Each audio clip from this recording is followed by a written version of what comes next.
સાધુ સાધ્વી ભગવંતોની સ્વાસ્થ્યના નિરામયતા અર્થે અને સર્વ તપસ્વીઓના આરાધકોના આરાધના તપશ્ચર્યા દિન વિઘ્ને થાય એવા શુભ ભાવ સાથે 12 નમકાર સંકલ્પ 12 નમકાર સાથે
એક રાજાએ ગામની અંદર ઢંઢોરો પીટ્યો અને એલાન કરાવ્યું કે પોતાની બકરી, રાજાની પાસે એક બકરી હતી, એ બકરીને મહિના સુધી રોજ લીલો ઘાસચારો ખવડાવવાનો અને તે છતાંય એ લીલો ઘાસ ખાયા છતાંય તેના વજનની અંદર છે ને ક્યારેય પણ કોઈ વધઘટ થવું જોઈએ નહીં. ન વજન શું છે વધવું જોઈએ, ન વજન વધવું જોઈએ, ઘટવું જોઈએ. આ ચેલેન્જને જે પાર કરી આપશે એને 1 લાખ સોના મોરો મળશે. બધા લોકો હેરાન થઈ ગયા કે અરે આ ઘાસચારો આપ્યા છતાં પણ વજન ન વધવું એટલે બહુ ડિફિકલ્ટ છે, આ કેમ શક્ય બની શકે છે. અને એની અંદર એક ખેડૂત એને આ ચેલેન્જને એક્સેપ્ટ કરી કે હું કરીશ. એટલે બીજા દિવસેથી નિયમિત એક ટાઈમ ઉપર આ બકરી અને એની સામે આ શું છે ઘાસચારો એને રોજ ખવડાવે. 1 મહિના સુધી આ બરાબર ચાલ્યું. 1 મહિના સુધી રોજ એક ટાઈમ ફિક્સ, એ ટાઈમે આવવાનું, બકરીને ઘાસ ખવડાવવાનો, એને એ ઘાસ ખવડાવીને મૂકી દેવાનું. મહિના સુધી ચાલ્યું અને મહિના પછી વળી પાછો બકરીનો વજન મહિના પહેલા લેવાયું હતું અને વળી પાછો આ ઘાસચારો ખવડાવીને વળી પાછો વજન લેવડાવ્યું. As it is, same to same, જે પહેલા દિવસે હતો એ જ આખા 30મા દિવસે પણ એ જ વજન મળ્યું. અને રાજાએ 1 લાખ સોના મોકલા ખેડૂતના હાથમાં આપીને પૂછ્યું, દોસ્ત આ કેમ શક્ય બન્યું? તો એ રાજાએ આપ્યું છે, એ ખેડૂતે એટલું કીધું, સાહેબ આમાં કઈ મોટી વાત છે, આપણે આ કરી શકીએ એમ છે. એક બાજુ છે ને આ બકરીને હું ઘાસ ખવડાવતો હતો અને બીજી બાજુ એક માણસને છે ને એક એવો જોરદાર દાંડો લઈને ઊભો રાખો અને એવી એક્શન કરે કે હમણાં જ બકરીને મારવાનો છે, હમણાં જ બકરીને પેલો મારવાનો છે. હવે કેવું થયું કે એક બાજુ ભય અને બીજી બાજુ ભોજન. આ ભય અને ભોજનનું જે મિશ્રણ થયું ને એના કારણે એ બકરીનું વજન વધ્યું જ નહીં, જેટલું હતું. વાત આપણી ચાલે છે. માનતુર સુરી મહારાજ આપણને બધાને અહીંયા આ જ વાત કરી રહ્યા છે. ગઈકાલે આપણે ચર્ચા કરી નંબર 1, તમે નીડલેસ બની જાઓ. બરાબર? જેમ જેમ તમે નીડલેસ બનશો તો તમે સેકન્ડ સ્ટેપની અંદર આગળ આવશો. નીડલેસ પછી બનશો તો ફિયરલેસ બનશો. ફિયરલેસ એટલે તમે નિર્ભય બનશો. તમે ક્યાં રસ્તા ઉપર જતા ને કાંતિભાઈ, કૂતરો ભસે ને આપણા ઉપર તોય આપણને જોય. મોડી રાતે કોઈ તમારા ઘરનો દરવાજો ખડખડાવે તો અચાનક બજાર તમારી પડી જાય તોય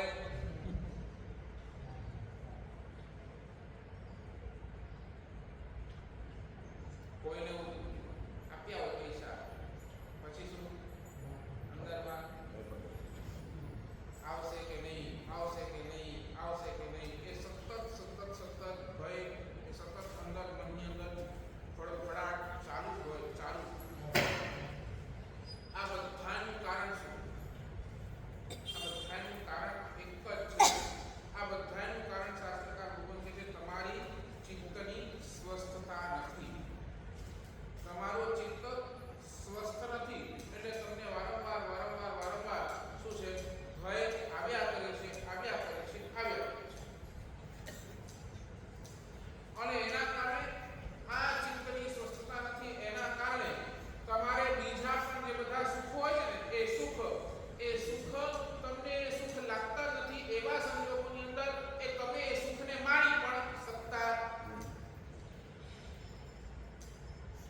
કામ અહીંયા પૈસા રોકે છે, શું કામ અહીંયા કાંઈ વળવાનું નથી, તો આ ખોટો અહીંયા ફસાઈ જઈશ. આમ તમને કોઈ સલાહ આપવા આપે ને તો ઘણીવાર છે ને આપણે કોટેશન બોલતા હોય, એ લોકોને આપણે કોટેશન ભાઈ ઉપરવાળો બેઠો છે પછી ચિંતા છે. ખબર ખ્યાલ આવે? તમે ઘણીવાર આ શબ્દનો પ્રયોગ કરતા હો, ભાઈ ઉપરવાળો બેઠો છે, જે થશે તે જોવાઈ જશે, હવે આપણને ચિંતા કરવાની જરૂર નથી. એટલે તમે શું કરો છો? તમારા ચિંતને ભયથી દૂર કરવા માટે એક જ માર્ગ છે. કોણ?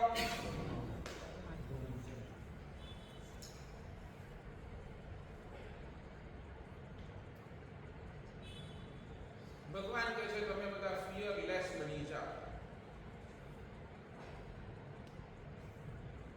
શાસ્ત્રની અંદર 7 પ્રકારના ભય લખ્યા છે. 7 પ્રકારના શું લખ્યા છે? ભય. ખ્યાલ છે? નામ તમને ખબર છે?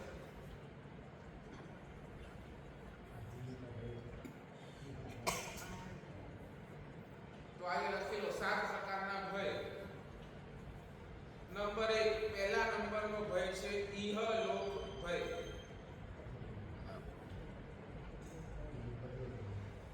ઇહલોક ભય એટલે એનો અર્થ શું?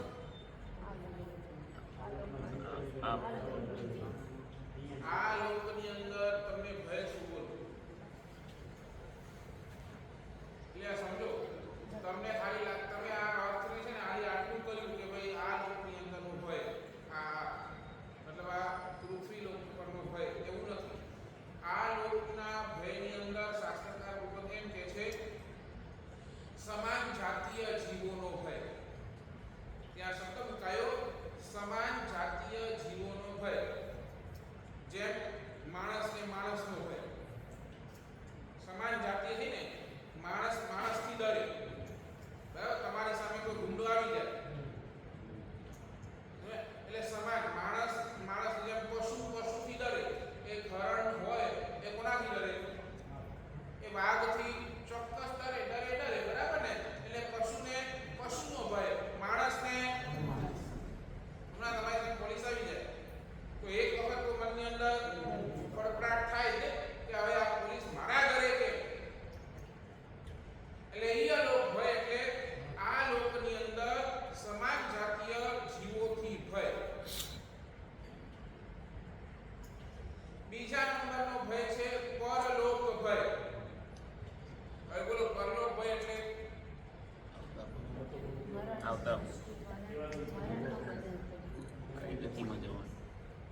અને એ રીતે તમે તમારી ચિત્તને સ્વસ્થ કેમ નથી રાખતા? એને ધન્યવાદ આપો, દોસ્ત લઈ જાય તે મારી મૂર્છા ઓછી કરી. મને જે આ ચપ્પલો પરથી આટલી બધી મૂર્છા દોસ્ત લઈ ગયો ને, ધન્યવાદ, મારી મૂર્છા ઓછી. આપણે કેમ નથી રાખી? કારણ કે હજી અંદરમાં ડર છે. We are not fearless.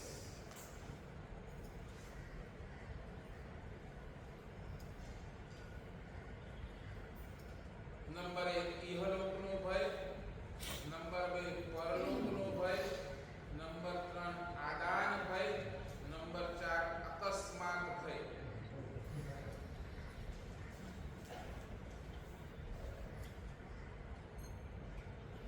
અકસ્માત ભય એટલે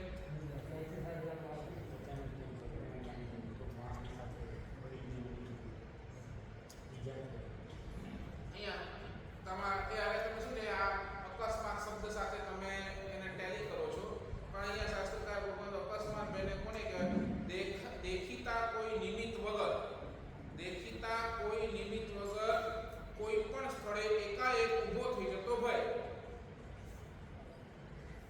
નિમિત્ત કાંઈ નથી. તમે એને રાતના 12 વાગે નીકળ્યા છો, રાતના 12 વાગે રસ્તો આખો સુનસાન, ગલી આખી સુનસાન છે, આખી સુનસાન, એક કે વાર નથી, બોલો તોય તમને કોઈ નિમિત્ત નથી, તોય અંદરમાં તમને આમ ભડભડાટ થાય. કેમ થાય? અચાનક તમને ભય ઉભો થઈ.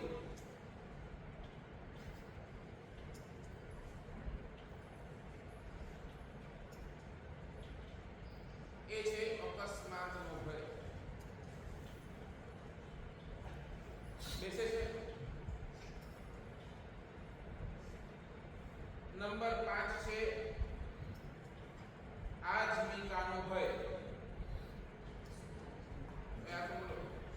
આજીવિકા, બરાબર ને?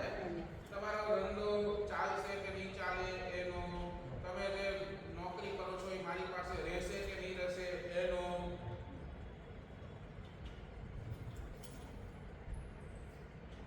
અને એ હિસાબે તમારા ઉપર સંકટ પડવાની જે પણ તમને લાગણી અનુભવો, એનું નામ આજીવિકાનો ભય. કોરોનાના સમયમાં કેવું થયું? કેટલાય લોકોની આજીવિકા, કેટલાય લોકોની નોકરી જતી રહી, અને એ ભયની અંદર કેટલાય લોકો કોરોનાગ્રસ્ત થઈ.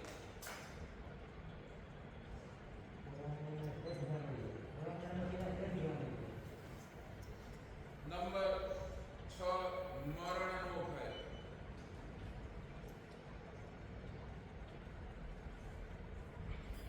મરણ ભય એટલે બોલો, મરણ ભય એટલે સીધો વાત છે.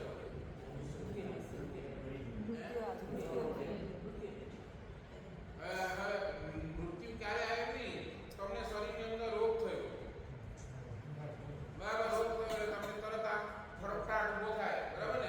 ઉભો થઈ દો, શું થશે, અને ફડફડાટ તમને શું કરે? બરાબર. અને ક્યારેક સમજો ને બહુ તોફાન આવી જાય, સમજો બાળ આવી ગઈ, ઘણા ઠેકાણે કોઈ કલ્પના નથી ને, એ બાળ આવશે અને એની અંદર શું થશે?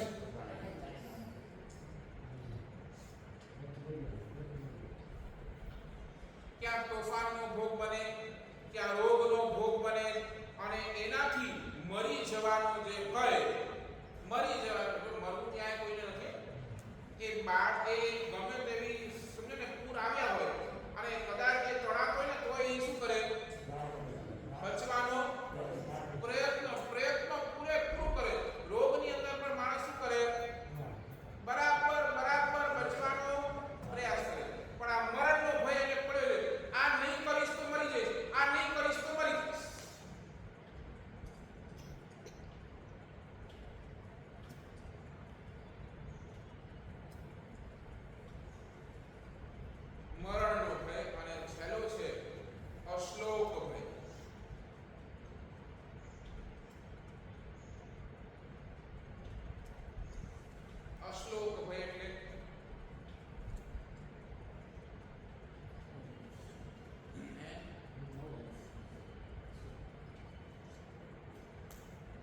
પોતાના સ્નેહી સ્વજન વર્તુળમાં પોતાની આબરૂ જવાનું ભય.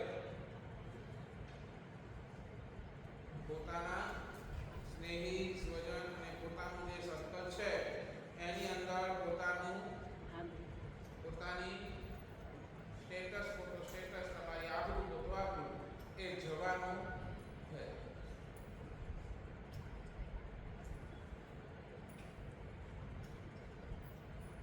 ભગવાન કે છે આ 7 પ્રકારના ભય, અને આ 7 પ્રકારના ભયને તોડવાની કોઈની ક્ષમતા છે. આ 7 પ્રકારના ભયની અંદર કોઈ નિર્ભયતા આપનાર છે તો એક જ છે, મારા હરિહંત પરમાત્મા.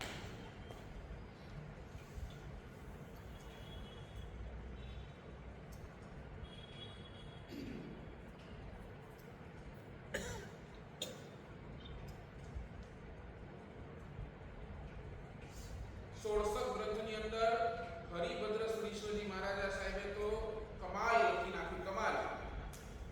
શ્રેષ્ઠ કક્ષાનો કોઈ જો પરોપકાર હોય ને, શ્રેષ્ઠ કક્ષાનો જો કોઈ પરોપકાર, તો શાસ્ત્રકાર એમ કહે છે અભય દશાનું દાન એ શ્રેષ્ઠ કક્ષાનો પરોપકાર છે. અભય દશાનું દાન. તમે એને અંદરથી પ્રતીતિ કરાવી દો કે તું દોસ્ત નિર્ભય છે.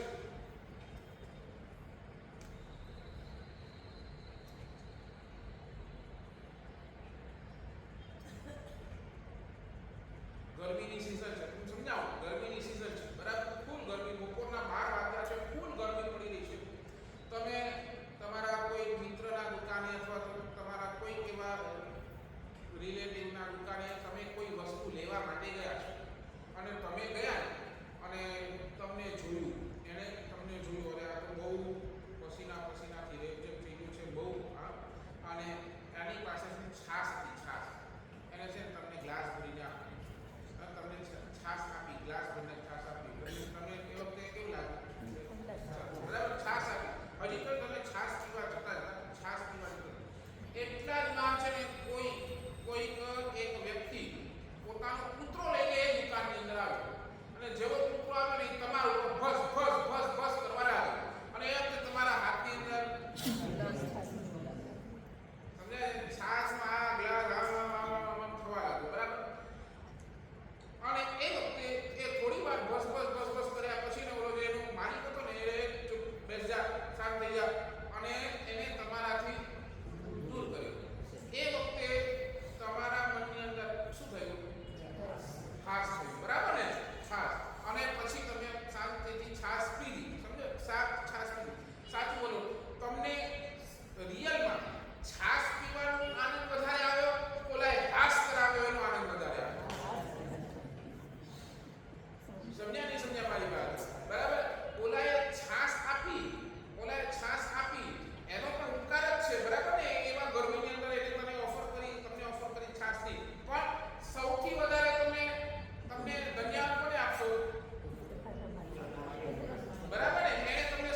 હમણાં મુંબઈ ડોંબીવલીનું ચોમાસું પૂરું કરી અને પૂના ગયા. પૂના છડી પાલતો હતો તો પૂના પાગલ અને પાગલ પહોંચે ને તો અમને સાધ્વીજી ભગવત લગભગ આ સમજાય ના પડે બી પછડી વાળા પંજાબ બલ્લાર એમના સમજાય સાધ્વી ગ્રુપ હતો મોટો એવો ગ્રુપ હતો એ એમને પાગલ પાગલ આવ્યા વંદન કરી અને વંદન કરી આપણે તો શું શાખાને બધી પૂછી એમાં એક સાધ્વીજી ભગવત એ વાત પરથી વાત કે ભાઈ તમે ક્યાંના છો, કચ્છના છો, આમ છે તેમ છે બધું કે અમારા એક સાધ્વીજી ભગવંતે કચ્છની અંદર ઇન્દ્રમણી તીર્થ કાંઈ બનાવ્યું છે ને હા પાર્શ્વ ઇન્દ્ર શું છે આવું કાંઈ તીર્થ ત્યાં કચ્છની અંદર પણ બનાવ્યું છે તો એ બધી થોડી આ ચર્ચા અને વાત પરથી એક સાધ્વીજી ભગવંતે અમને એમના જીવનની અંદર બનેલી સત્ય ઘટના સાહેબ દીક્ષા લીધાના લગભગ 2, 3, 4 વર્ષ પછી એમની ઉંમર કદાચ અબાઉટ 32 ની હશે. હવે તો મોટા થઈ ગયા. અબાઉટ 32 યર્સની એમની ઉંમર હશે. ખબર અચાનક ઊભા થાય ને ઊભા થઈ જ નથી.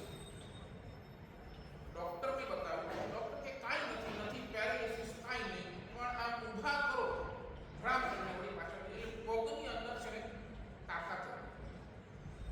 સંયમ જીવનની અંદર છે ને અમારા 2 પ્રાણ છે, એક તો આ અને બીજા તો આ 2 ચીજો અમને સલામત છે. આંખ કેમ તો આંખથી સ્વાધ્યાય થાય છે, આંખથી જીવ દયા પડાય છે.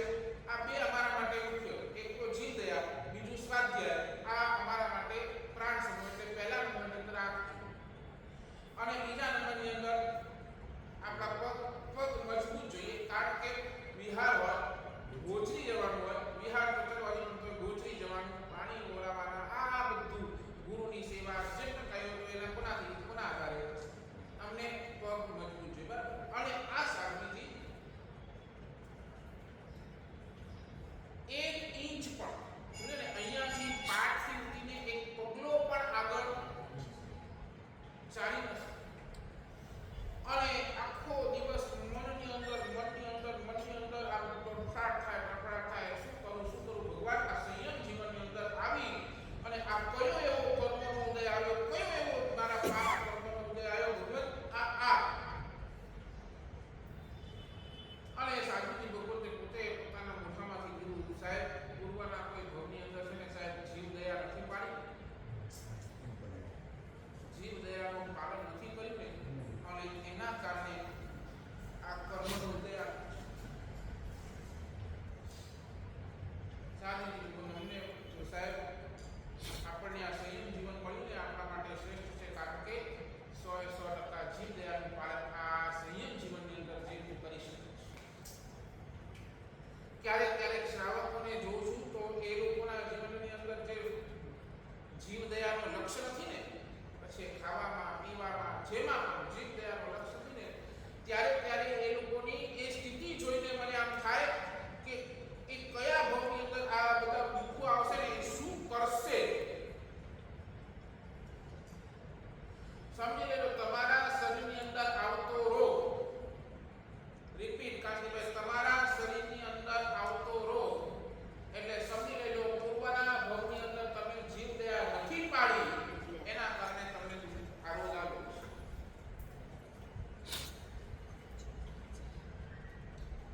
અને એ કરતા 6 મહિના નીકળી ગયા, ચાલી જ ન શકે. મોટા બધા ડોક્ટરોને બતાવી દીધા, કે ફિઝિયો કરો ને આ કરો ને ફલાણું કરો ને આ એક્સરસાઇઝ કરો ને આ કરો, બધું જ કરી ચૂક્યા. આ દવાઈ લો ને ઓલી દવાઈ લો, બધું જ કરી ચૂક્યા. છતાંય એક પગલું પણ આગળ વધાય. એમાં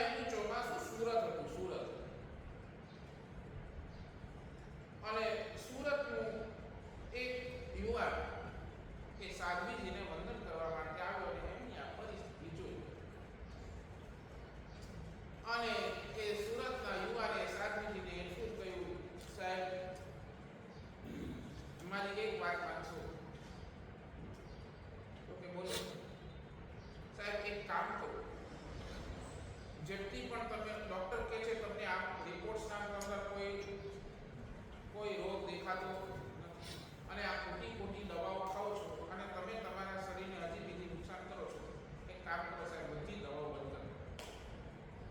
બધી જ દવાઓ શું કરો? તમને અગર રિપોર્ટની અંદર રોગ દેખાતો હોય તમે દવા ખાઓ ને તો બીજી વાત છે. આ તો એ રોગ જ નથી અને તમે ખાલી દવા ખાઓ તો તમે તમારા શરીરને હજી વધારે બગાડો. એક કામ કરો, દવાઈઓ શું કરો? અને સાહેબ મારું માનો તો એક કામ કરો, બોલો, એક નોટ લો, પેન લો અને રોજ છે ને એક કોટેશન લો. શું? હું નિર્ભય છું, ભગવાન મારી સાથે છે. શું લખવાનું? હું નિર્ભય છું, ભગવાન મારી સાથે છે. રોજ એક કોટેશન લખો અને એ પણ એક વારની 500 વાર લખો. કેટલી વાર? કેટલી વાર? 500 વાર લખો. એક દિવસની અંદર બસ 500 વાર. આ એક હું નિર્ભય છું, ભગવાન મારી સાથે છે. હું નિર્ભય છું, ભગવાન મારી સાથે છે. હું નિર્ભય છું, ભગવાન મારી સાથે છે.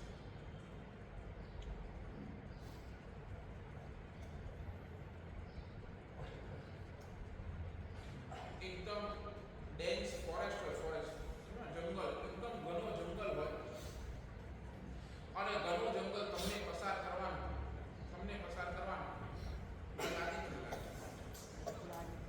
એ વખતે તમારી સાથે કોઈ પોલીસ વાળો હોય તો શું થાય? બરાબર ને? તમે મજેથી આરામથી એ આખો જંગલ શું છે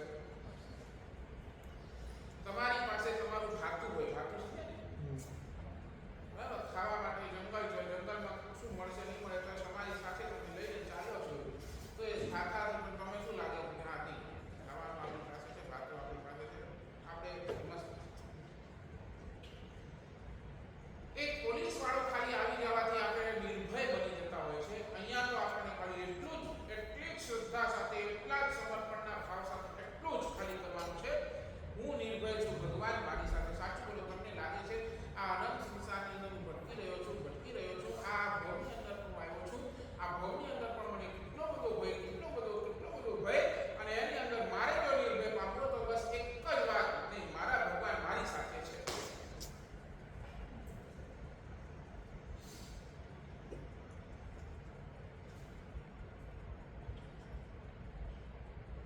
અને સાધુજીને કીધું ઓનલી ફોર 9 ડેઝ પ્રયોગ કરો. કેટલા? હું તમને વધારે નથી કીધું. કેટલા દિવસ? ઓનલી 9 દિવસ, ખાલી 9 દિવસ આ પ્રયોગ કરો.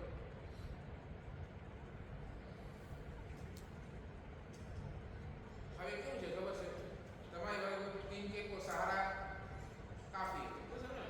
તળખલાને એક નાનો પણ લાકડાનો સહારો મળી જાય ને તો એ ડૂબતો તણખલો છે, એને માત્ર ખાલી એક લાકડાનો સહારો પણ મળી જાય ને તો એ સાધુજી ભગવાનને ક્યાં પણ કોઈ આશા લાગતી નથી. તો એટલે સુધી સાધુજી ભગવાન કે હવે એ પોતાના ગુરુને કીધું કે મને તમે રજા આપી દો, હું મારા સંસારમાં પાછી જાઉં, તો આ બધા વડીલ મારી સેવા કરે, મને જોવા દો. અને છેલ્લો એ સુરતના એક શ્રાવકનો છેલ્લો આટલો પ્રયોગ કરો બસ.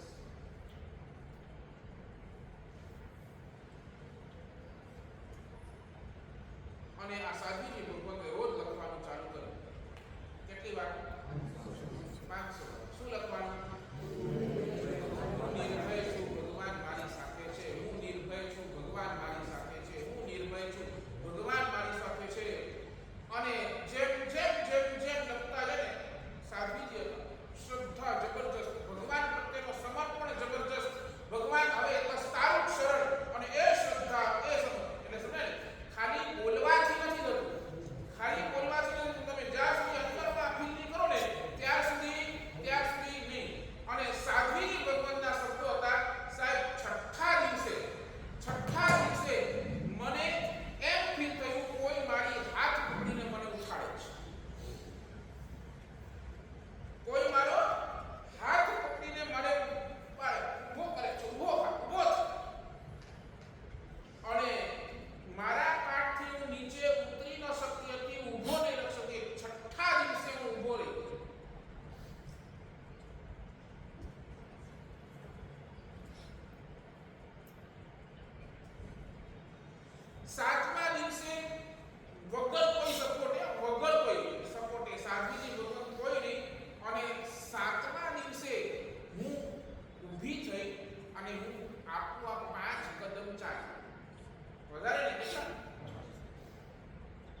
તમે લખો તો વધારે સારું, નહીં તો રોજ શું ગણવાની મારા તમને કોઈ મંત્ર નથી આપતો, આ મહામંત્ર છે.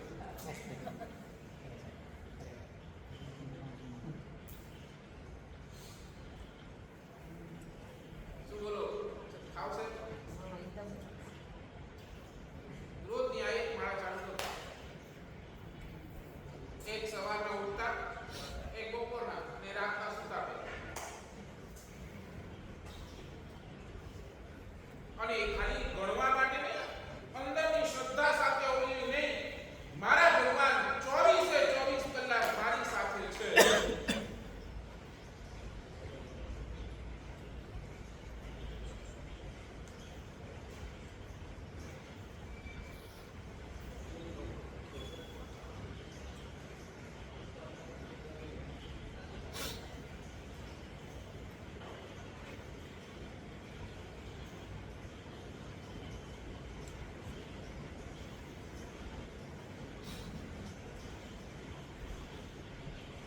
શું લાગે?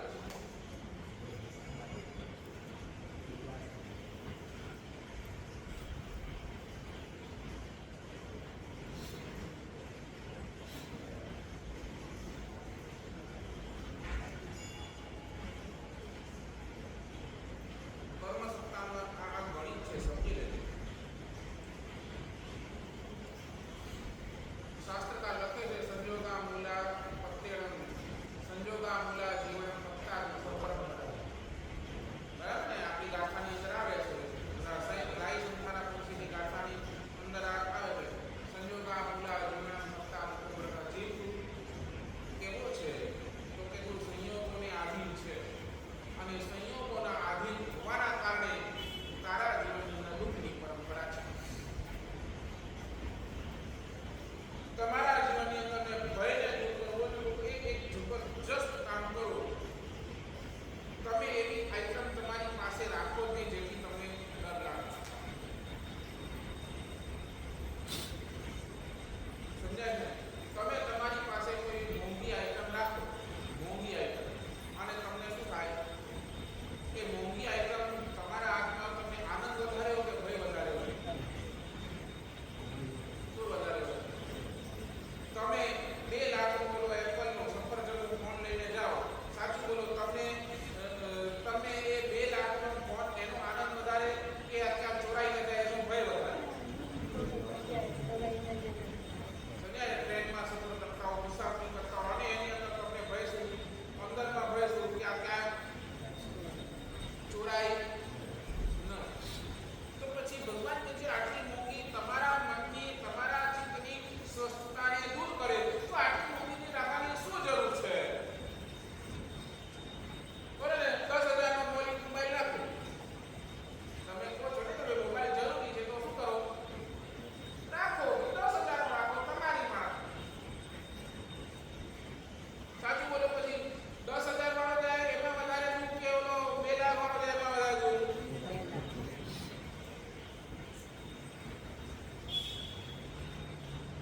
સમજાય છે? મોબાઈલ મહત્વપૂર્ણ નથી, મોબાઈલ મહત્વપૂર્ણ નથી, પણ તમારી ભયમુક્ત અવસ્થા એ મહત્વપૂર્ણ છે. તમારી ચિત્તની પ્રસન્નતા એ મહત્વની છે.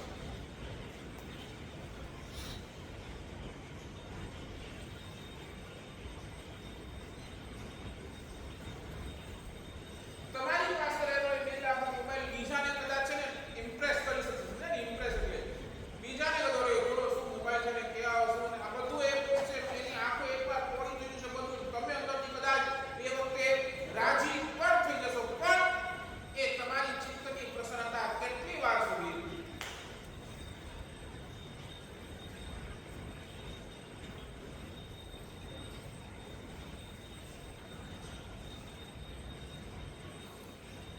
ભગવાન કહ્યું જિંદગીના છેલ્લા સમય સુધી આ હોવું જોઈએ, નિર્ભય અવસ્થા, ફિયરલેસ.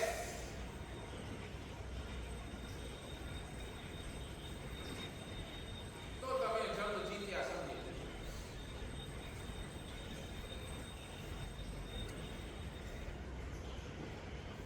અને એ જ માનસુરીમાં 13મી ગાથાની અંદર કહે છે કે ભગવાન તારું રૂપ બહુ જોરદાર, અને તારા રૂપની અંદર પણ તારું મુખડું તો એકદમ જોરદાર. દેવતાઓ તારું મોઢું જોઈને લુભાયા. મનુષ્ય લોકની અંદર આ માનવો તારું મુખ જોઈને મલકાયા, અને પ્રાણીઓ પણ, એ તિર્યંચના પ્રાણીઓ પણ તારું મુખ જોઈને હરખાયા. કેવું જબરજસ્ત પરમાત્મા તમારી આંખો, તમારું આંખો, એ મુખનું તેજ, આ બ્રહ્માંડ મુખનું તેજ જબરજસ્ત જબરજસ્ત. ભગવાન તારા મુખને કેવી ઉપમા આપું, શું ઉપમા આપું? તારા મુખની આગળ બધી ઉપમાઓ ઠંડી પડી જાય, બધી ઉપમા ઠંડી.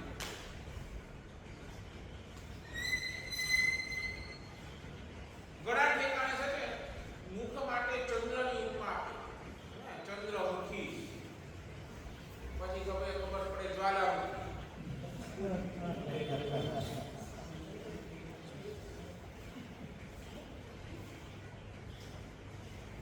ઘણા ઠેકાણે ઉપમા આપણે સાંભળી પણ છે કે ભાઈ તારું મુખ કેવું છે, તો ચંદ્ર જેવું. પણ એ ચંદ્ર પણ તો દિવસે તો રાતો જ છે. દિવસની અંદર તો એ પણ સૂર્યની પાછળ શું છે, દેખાતો જ નથી. હા, ભલે રાતના એ રૂપનો રાજકુમાર હોય. એટલે ભગવાન તારા મુખને તો આ ચંદ્રની ઉપમા પણ આપવા ન પામે. સમજાય છે? તમારા મુખની આગળ, આપના મુખની આગળ જગતનું આખું એ આખું કોઈ પણ શ્રેષ્ઠ વસ્તુ લઈ આવો, બધી જ સ્થિતિ, બધી જ. એવો તો પરમાત્મા આપણો મુખ. અને આવા મુખને જોઈ જોઈ, આવા મુખને જોઈ જોઈ ભગવાન અમે હરખાઈએ છીએ, અમે મલકાઈએ છીએ, અને આ મુખને જોઈ જોઈ અમે અમારા પાપને ધોઈ નાખીએ.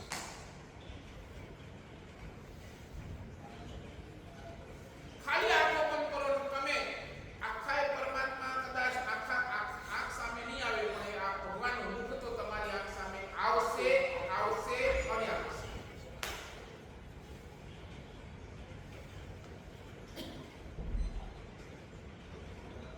અને એ તમારું મુખ એટલું બધું ચિત્તને પ્રસન્ન કરનારું છે કે આ ચિત્તની અંદર એક પણ પ્રકારનો ભય આ ચિત્તની અંદર રહેતો નથી. અમે નિર્ભય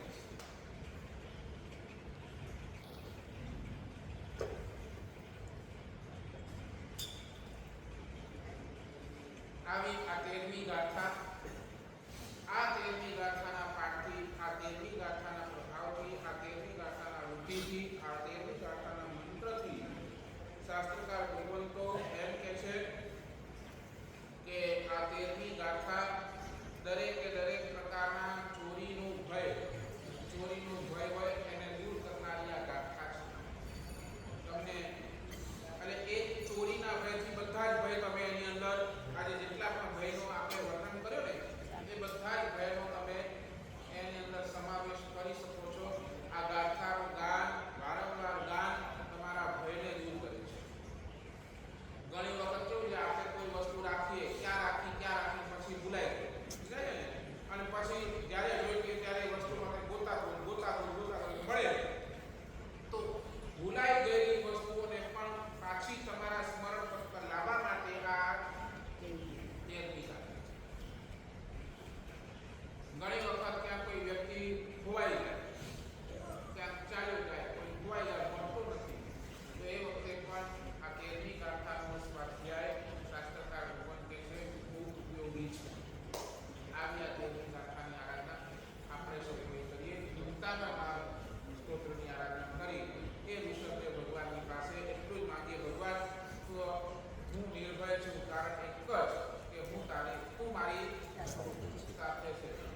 છે અને 9:30 વાગે તમારા બાળકને